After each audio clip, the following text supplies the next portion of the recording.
My very first thoughts when I heard about the tragedy of Karbala was just confusion. I didn't know much about what was going on or why all these ladies were crying and feeling extremely sad. And I went to the shrine of Sayyidah Zainab salam alayha and saw a lot of people in black and a lot of people crying, but I had no idea why they were crying. How can this be?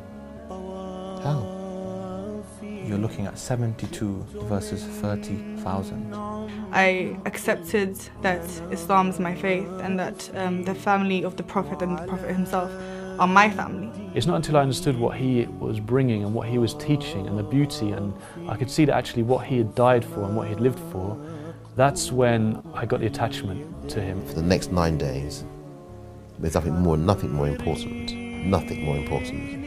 A lot of people forget that the reason we mourn for Imam Hussein and the companions and the family that were massacred there is actually because it's a protest. Abbas was one of the people who actually did what we would all want to do. I came back to England and I was saying to people, you must go, you've got to go to Iraq. And they said, no, Imam Hussein is in my heart, you know. So no, it's not the same, you've got to go there. It's become like a craving for me. So when Muharram ends, I want it to come back. It's an opportunity for you to better yourself by remembering this personality. Mahatma Gandhi, he said himself that it taught him how to attain victory without being oppressed. When you look at what happened at Karbala on the day of Ashura, you realise that whatever happens to us, whatever happens to me, whatever happens to one of my family members, it is nothing in comparison. The message is eternal. It's about oppression and it's about injustice and it's about standing up to evil. They are elevated people. And these are people of Muhammad.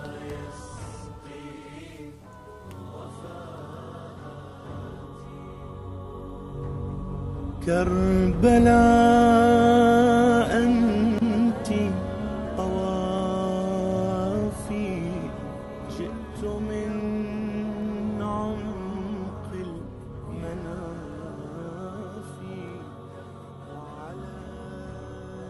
One of my friends from my country, she invited me to come with her to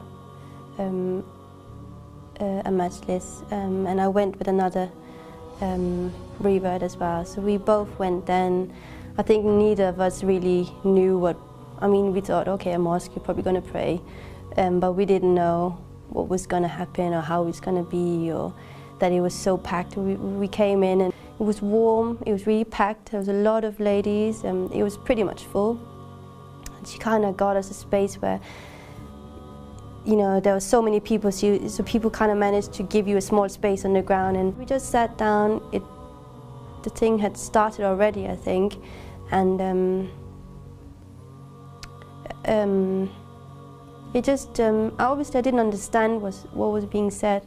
I think it was a Persian event, so I didn't really understand the speech that was going on. It just felt like completely different, and nothing what I would have expected or ever seen in my life. It wasn't like today where you Google or YouTube everything before you do anything, so I had no idea about how it would be looking or how it would be, but it was very intense, it was really warm. You could feel how people were together. It was just a really different feeling.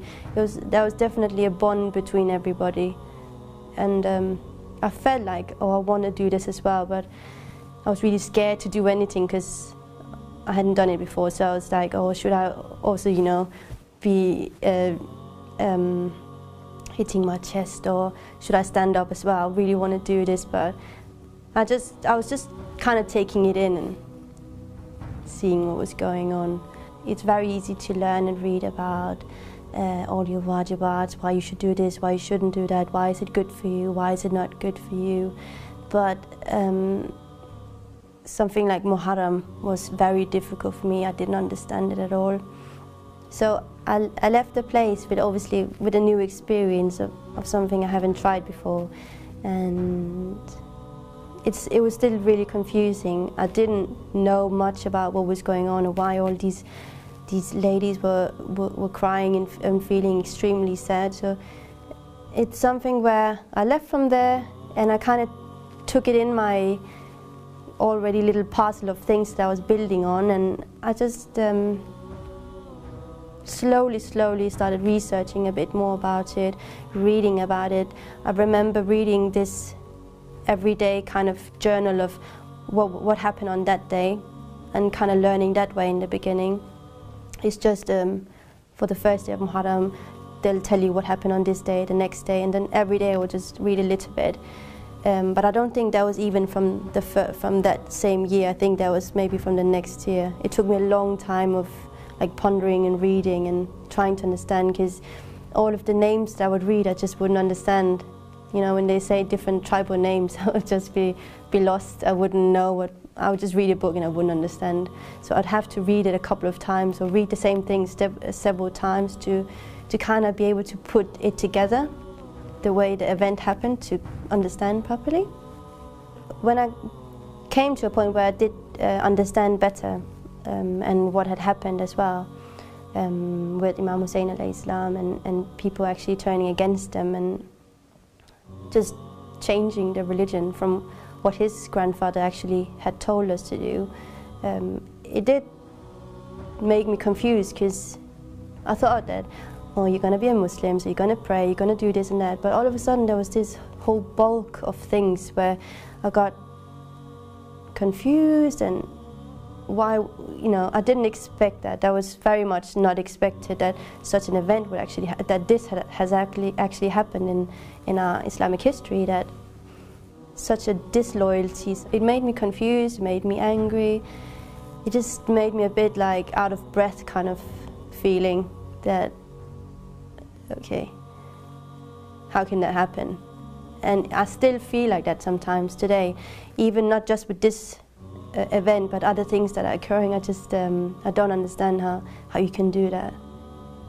You can't just take this and then just go from there on. You do have to take all of the stories that, like you said, start from when the Prophet ﷺ, from where he passed away and went away, and to the event of Karbala, because there was so much happening leading up to it that actually made it happen, that pushed it to actually happen there, because Imam Hussein was a speaker for peace, so he did not want these things to happen. I think even on the day where they went on the battlefield, he even then tried to actually let's not this happen. Let's just try and sort it out, and he still couldn't. So he was a speaker for peace. So obviously, I've read all sorts of books that tell me about the events beforehand, the different personalities, why it came to this. It's been a couple of years now, and in the beginning, like I mentioned, I was just trying to understand everything and do the right thing as well, follow the right thing. But at that time as well, I didn't have facilities of going to lectures where it actually would be in my language. It would be in a different language where someone would maybe have to translate into my ear while they were talking. So it was very much on myself to just read ahead myself, study on my, just study up myself on these subjects. But then, as years has gone on, have passed, there's more. You can go online now and you can listen to lectures from all over the world, different speakers, different languages, and also now where I live, and you have facilities specifically for converts. So these things have definitely had a major impact on me, that I am able to also listen to other speakers and not just sit myself and read, but listen to other speakers and what they're saying about Karbala and these events. It's an ongoing development. So it's a process. It's still going on. I'm in a much more confident place now, where I'm at peace with my choices, and my knowledge has obviously increased much more since then. But yeah, it will continue. It's not something that stops. And the message of these, of Imam Hussein and his companions, it's so universal. So no matter where I will end up in the world, or where I'll go, I'll always have his guidance and his messages to live on and help me through whatever should come. I do feel that my reversion and my shahada has been not just 1 or 2 minutes long, it's been longer than that. I felt like it's been ongoing. It was a development in my shahada, if you can say that, in my reversion. So in the beginning, it was not the significant factor of me wanting to become a Muslim, but then at the end of this sentence, yeah, it was a big part, because once I found out, I wanted to know more. My emotional connection, it has definitely grown much more. I completely understand, and I completely, as well, and feel what was going on. Now I don't think it will even matter what language things will be said in, because I know myself, and I have my own connection to the Ahlul Bayt alayhi salam. And for you to actually build on this emotional connection, you need to understand. So if you're not understanding, you won't be having anything happening there. I have my own personal connection to them all and to the different personalities. I was really ashamed when I was early on, because everybody would cry, and I wouldn't know why they were crying, and I wanted to, but I didn't know I didn't know what was going on. But I remember the first time I actually did manage to cry. I was really happy because I felt, oh, finally it's reached me as well. It is in there, and I understand, and I feel everything, and I'm so happy just to have that.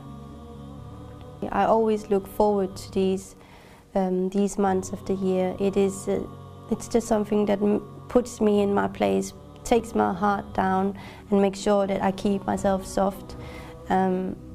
It's a really good reminder, and it makes me proud as well. It makes me feel really strong, but it also makes me angry. It's just everything. It makes me angry as well. It makes me angry because we're still at war with each other, like we were then. We're still at the same place, but it makes me proud. Even though it's it's the saddest time of the year, and that reminds me of the biggest tragedy that's ever happened. And I've never still read or heard of anyone who's done the sacrifice that Imam Hussein alayhi salam has done, and I've still never met or read any woman's tale where she can have the courage and leadership that, for example, Sayyidah Zainab. When that period of the time happens, it reminds you of what's important in life, what you should fight for, what's your rights, what you should stand against, what should you not put up for and accept. And it's so relevant today. Any year it will be relevant. All of these subjects that this story touches upon, it's so relevant, and you can just take it every year and learn from it and just empower yourself and kind of put yourself back. If you've lost yourself a bit, get back to where you should be. So yeah, I really look forward to it in a weird way, and no matter what happens or where I am or what I have and what I don't have, it always makes me feel really empowered and strong, because it doesn't matter. So you could be, you could be sick or handicapped or anything could be wrong, but when this period of the year starts, it just completely puts you where you should be. It reminds you how you should be, what you should be feeling, that you should be grateful as well, and what they fight for to give you, for what you have right now. They really gave everything. I like a good speech where I can learn from. I really appreciate that something is available for me that I can understand in either English or Danish. So I like that, but then even I like the chest beating part, the martyr part, the more like crying part. I like all of it, and the thing that is with when you are going for these majalis sessions, that it's so individual. How I'm feeling, the one beside me might not be the same. She might be in a different place or feeling it stronger or whatever, but it's so individual. Muslim Ibn Aqil, I feel like I have an attachment to him. I always think of him and remember him in my du'as, and his sons as well, Muhammad and Ibrahim. Their father was obviously the first martyr, so I do feel that I tend to like move towards him, and they're always attached to me, but I remember all of them. The fact that he actually went ahead before everybody to go and see how is their loyalty towards them, and then his destiny, what happened to him, it just, it always touches me, and then the sacrifice of his sons. It's kind of like he showed courage and obviously love, went ahead in front of everybody to see how to kind of get a feel of the loyalty of the other people and what he met, and the kind of,